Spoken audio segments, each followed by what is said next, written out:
सूर्य नारायण भगवान को स्टील के लोटे से या चांदी के लोटे से या पीतल के लोटे से या प्लास्टिक के लोटे से या कांच के बर्तन से जल चढ़ाने से आयु छिन्न होती है। क्या समाप्त होती है?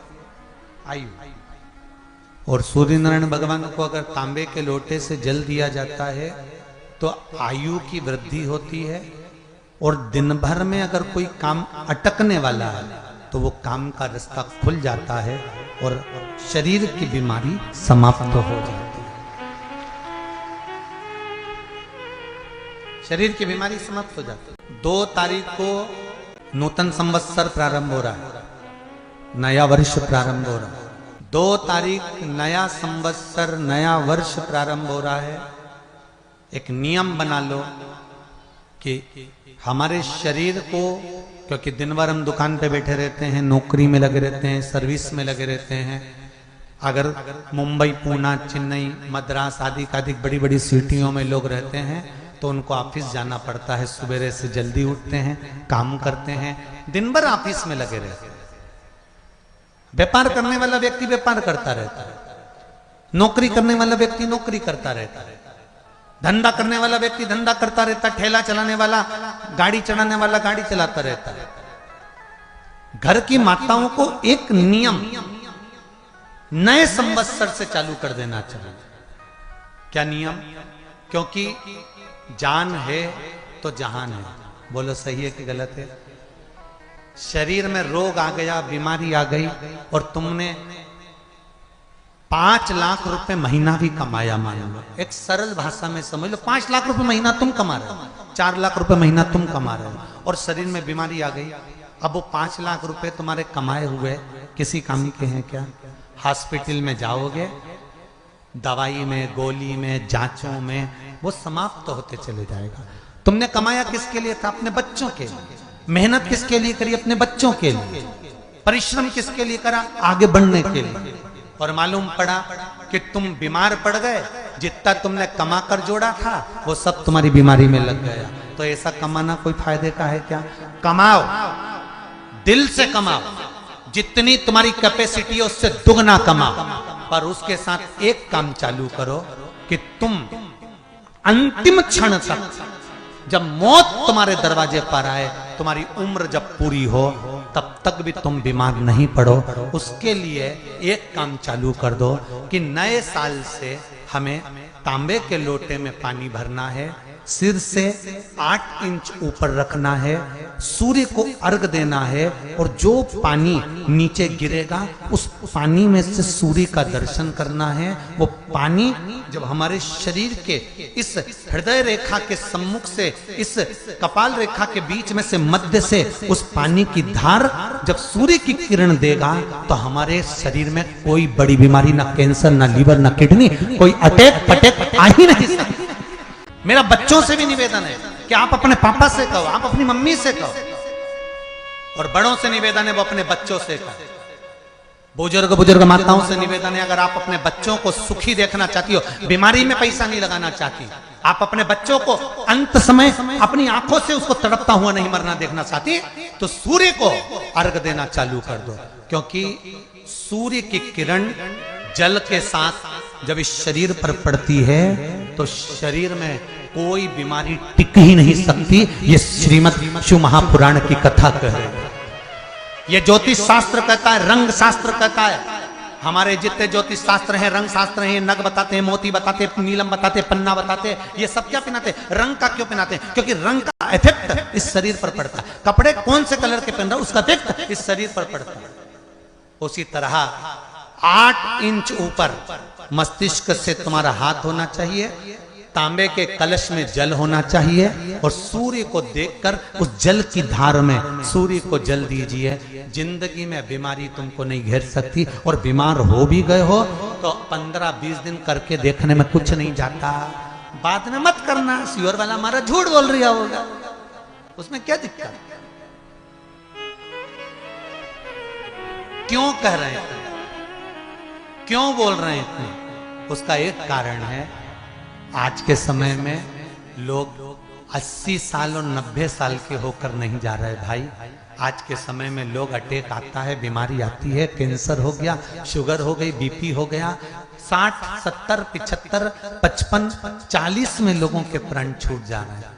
अगर ये पूरी पृथ्वी युवानों से जवानों से अगर विहीन हो जाएगी तो किस काम की? तुम्हारा कमाया गया धन किस काम का हो? कौन कौन ले रहा है नियम? आज से 2 तारीख से नियम बना लो कि नूतन वर्ष से 1 तांबे का लोटा जल सूर्य नारायण को अर्घ देना है हमको प्रतिदिन। घर का चाहे छोटा हो चाहे बड़ा हो, जिस बच्चे को रोज बुखार आता हो, निमोनिया हो रहा हो, जिसका लीवर किडनी डैमेज हो गया हो, वो नियम बना लो। 15 दिन के अंदर, 20 दिन के अंदर डायलिसिस में अंतर आ जाएगा तुम्हारे। तुम कर तो देखो, इस प्रभाव करे, बनाओ नियम। एक ऐसा नीला कलर का पुष्प होता है, देखो छोटा है थोड़ा हमारे हाथ में, ये फूल का बेटा है, ठीक है, पूरा फूल नहीं है, ठीक है, फूल का बेटा है ये छोटा सा। अच्छा दिख रहा है? काय आस्था वालों दिखाओ तो सही, ठीक गया? शंख पुष्पी, अपारिजात भी बोला जाता है इसको, ठीक है। हर हर विराजो विराजो। तो एक पुष्प अपन कहते हैं हमारे भगवान देवादिदेव महादेव को, भगवान शंकर को बड़ा प्रिय है। अब किसी से पूछा जाए, आप कह रहे हो कि शंकर भगवान को ये नीला फूल, ये शंख पुष्पी भगवान शिव को इतनी प्रिय क्यों है, भगवान शंकर को इतनी प्रियता क्यों? तो वो बताए चाहे ना बताए, पर शिव महापुराण का संवाद कर कंठ में स्वयं माँ जगत जननी ने 10 विद्या में से एक माँ को याद किया। माँ तारा का एक स्वरूप माँ सरस्वती के रूप में कंठ में रहने से विष की तपन के कारण उनका स्वरूप नीला पड़ गया। और जब उनका स्वरूप नीला पड़ गया तो भगवान देवादिदेव महादेव ने कहा, सुनो पार्वती, संसार के लोग, भूमंडल में रहने वाला यदि कोई भी मानव जिसकी विवेकता, बुद्धि, विचार, सोच, ज्ञान थोड़ा सा भी अगर उसमें कम है तो वो नील सरस्वती का यदि आवाहन करे, माँ नील सरस्वती स्तोत्र का पाठ करे, माँ नील सरस्वती की स्मरण करे, तो उसकी विवेक, उसकी बुद्धि तीव्र होती है, श्रेष्ठ होती। और सुनो पार्वती, यदि मान लो कोई नील सरस्वती का स्तोत्र का पाठ नहीं कर पाए, आराधना नहीं कर पाए, साधना नहीं कर पाए, स्मरण ना कर पाए, अगर कोई बच्चा एक शंख पुष्पी पुष्प को समर्पित कर कर जलाधारी पर और 1 लोटा जल यदि वो समर्पित करता है और उस जल का आचमन कोई बच्चा नित्य प्रति करता है, तो वो बच्चा धीरे धीरे विद्वत्ता धारण करता ही जाता है। जो याद करता है वो भूलता नहीं। ये मां नील सरस्वती की कथा। 2 सरस्वती का दर्शन आपको और हमको होता है, 2 सरस्वती का स्मरण आप और हम करते हैं। एक सरस्वती जो स्वयं श्वेत वस्त्र धारण करी है, हंस पर बैठी हैं और बड़े आनंद के साथ में माँ सरस्वती का सुंदर स्वरूप है। पर एक सरस्वती ऐसी हैं जो नीला उनका स्वरूप है और नील सरस्वती के रूप में उनकी पूजन।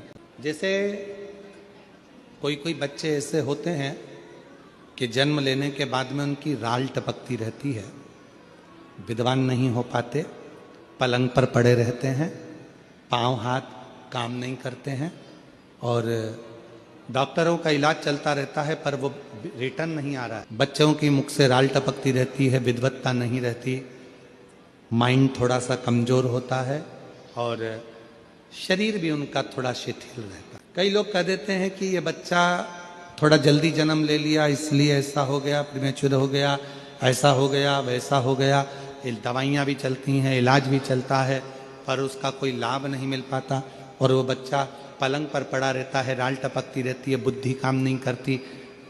छोटे छोटे भले वो 20 साल का हो गया पर 8-10 साल के बच्चों जैसी उसमें विवेकता होती है, बुद्धि होती है। मेरा निवेदन है उन माताओं से, थोड़ी मेहनत आपको करना पड़ेगी उस बच्चे के। अष्टमी, नवमी और चतुर्दशी 3 तिथियां पकड़ कर रखना। कौन कौन सी? जम के बोलो। अष्टमी, नवमी, चतुर्दशी। ये 3 तिथियां ऐसी हैं, चतुर्दशी अमावस्या की भी और चतुर्दशी पूर्णिमा की, अष्टमी नवमी अमावस्या की भी और अष्टमी नवमी पूर्णिमा की। ये वो तिथियां हैं जिन तिथियों में मां नील सरस्वती का स्तोत्र का पाठ कर कर एक शंख पुष्पी पुष्प, एक अपारिजात का पुष्प जलाधारी पर रखकर 7 बार अगर जल का पात्र से जल चढ़ाया जाए और उसी जल को कटोरी में झेल लिया जाए, उस जल को 3 दिन तक लगातार यदि सुबह दोपहर शाम रोज उस बच्चे को देना चालू करिए, उसके हाथ पैर भी काम करना प्रारंभ करेंगे, उसकी बुद्धि भी काम करना प्रारंभ करेगी। जो वो पलंग पर पड़े पड़े राल टपकाता रहता है, उसको लोग कहते हैं कि 18 साल का हो गया और दिमाग केवल 10 साल का है, 5 साल का है, उसमें धीरे धीरे बुद्धि प्रबल होना प्रारंभ हो जाएगी और वो भी एक दिन कार्य करना प्रारंभ कर देगा। जिसको प्रीमेच्योर बच्चे भी कहते हैं। लोग कहते हैं ये बच्चा जल्दी हो गया था, ये बच्चा बीमार पड़ गया था, बचपन में इसको कोई इंजेक्शन ऐसा लग गया था, बचपन में ऐसा हो गया था, बचपन में वैसा हो गया था, गर्भाशय का जल उसके मुख में चले गया था, तो ये बच्चे की ऐसी गति हो रही है। उस बच्चे के लिए अगर आपके आसपास के क्षेत्र में भी कोई बच्चा ऐसा है तो उसको मां नील सरस्वती का स्मरण जरूर कराएं। और अगर आप लोगों के पास में मां नील सरस्वती का स्तोत्र का पाठ ना मिले तो प्रयास करिएगा, मोबाइल पर सर्च कर कर मां नील सरस्वती का स्तोत्र भी निकाल सकते हो। बाजार में से गीता प्रेस गोरखपुर की किताब में भी ला सकते हो, पढ़ भी सकते हो, घर में उसका स्तोत्र का पाठ भी कर सकते। मां नील सरस्वती स्तोत्र का और बड़े भाव के साथ करें।